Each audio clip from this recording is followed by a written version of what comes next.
إذاعة القرآن الكريم من القاهرة.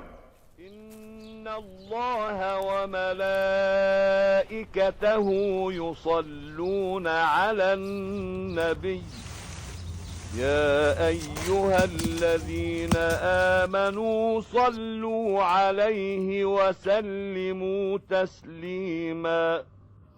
خلاص يا سالم، أنا من هنا ورايح أسمع كلامك، وسمعت كلامك وكلام العمدة وكلام المرشد الزراعي كمان.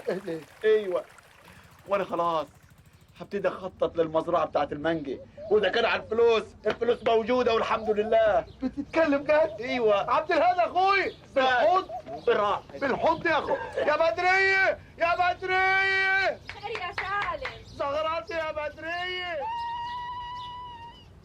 وقال رب أوزعني أن أشكر نعمتك التي أنعمت علي وعلى والدي وأن أعمل صالحا ترضاه.